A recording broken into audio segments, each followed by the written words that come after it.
میں اللہ نے فرمایا وَمَا هُوَ عَلَى الْغَيْبِ بِضَنِينٍ وَمَا هُوَ بِقَوْلِ شَيْطَانِ الرَّجِيمٍ، میرا محبوب تو علم غیب بتانے میں بخل کرتا ہی نہیں ہے۔ تیسرے مقام پہ فرمایا عیسیٰ علیہ السلام بتا کہ آپ نے حواریوں کو کہتے تھے وَأُنَبِّئُكُم بِمَا تَأْكُلُونَ وَمَا تَدَّخِرُونَ فِي بُيُوتِكُم، او میرے حواریوں میں تمہیں بتا سکتا ہوں کہ تم پیٹوں میں کیا بھر کے آئے ہو، وَمَا تَدَّخِرُونَ فِي بُيُوتِكُم، اور اپنے گھروں میں کیا چھوڑ کے آئے ہو۔ یہ اللہ کا کلام ہے، تو حضور تو پھر حضور ہے۔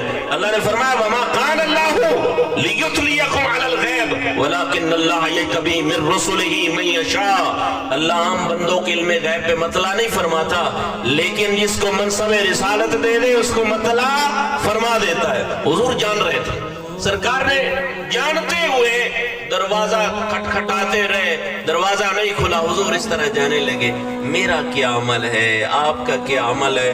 ایک بار دروازہ کھٹکھٹائیں گے، پھر دوسری بار، تیسری بار، پھر خود ہی اندر چلے جائیں گے، اللہ اکبر، خود ہی چلے جائیں گے۔ لیکن میرے حضور نے یہ بتایا کہ نہیں میاں، 3 بار دروازہ کھٹکھٹانا ہے، آواز نہ آئے، جواب نہ آئے، دروازہ نہ کھلے تو واپس چلے جانا ہے۔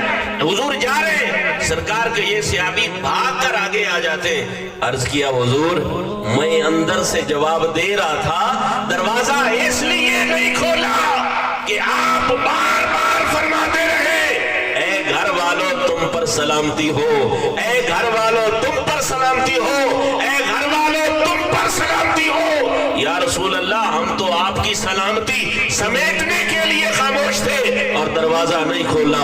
اور محقق ابن جوزی رحمت اللہ تعالی آپ فرماتے ہیں کہ اگر تو چاہتا ہے نا کہ تیری بگڑی بن جائے تو درود پڑھا کر، نہ جانے کب دربار رسول سے تیرے لیے وَعَلَيْكَ السلام کا لفظ آ جائے، تیری دنیا بھی سدھر جائے گی، آخرت بھی سدھر جائے گی۔ اس لیے درود پڑھا کر۔ کیوں جی؟ یہ سارا زور میں نے اس لیے لگایا کہ آپ نے درود نہیں پڑھا، درود پڑھا کریں۔ خیر وقت زیادہ نہ